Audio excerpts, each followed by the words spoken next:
বাংলা ব্যাকরণে না অনেক মজার মজার জিনিস লুকিয়ে আছে যা আমরা অনেক সময় হয়তো খেয়াল করি না। চলুন আজকে ওরকমই একটা বিষয় মানে দ্বন্দ্ব সমাস একদম সহজ করে বুঝে নেওয়া যাক। আচ্ছা, এই দুটো শব্দের দিকে একবার তাকানো যাক।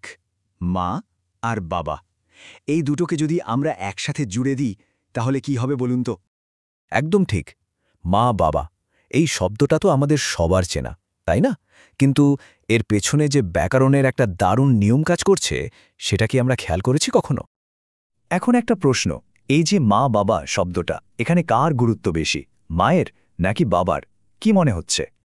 আর এখানেই হচ্ছে আসল মজাটা। সত্যি বলতে এখানে দুজনের গুরুত্বই সমান। কেউ কারোর চেয়ে এক বিন্দু বেশিও না, কমও না। দুজনেরই মর্যাদা একদম সমান। এই যে দুটো শব্দের সমান গুরুত্বের ব্যাপারটা, ব্যাকরণের ভাষায় একেই বলে দ্বন্দ্ব সমাস। মানে যখন দুই বা তার বেশি শব্দ যাদের সবার গুরুত্ব সমান, তারা একসঙ্গে মিলে একটা নতুন শব্দ তৈরি করে। সবচেয়ে জরুরি কথা হলো, এখানে কোনো শব্দই অন্যটার থেকে বড় বা ছোট নয়, সবাই সমান।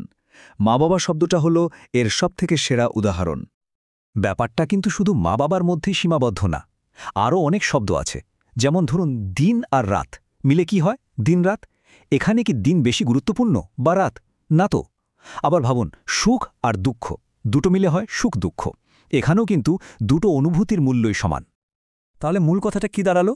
দ্বন্দ্ব সমাসের আসল পরিচয়ই হল এখানে যতগুলো পদ বা শব্দ থাকবে সবার গুরুত্ব হবে সমান।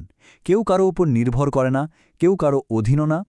তো শেষ করার আগে একটা জিনিস ভাবা যাক, আমাদের বাংলা ভাষায় এরকম আরও কত শত শব্দ ছড়িয়ে আছে বলুন তো, যেখানে এই সমান গুরুত্বের নিয়মটা একদম চুপচাপ কাজ করে যাচ্ছে।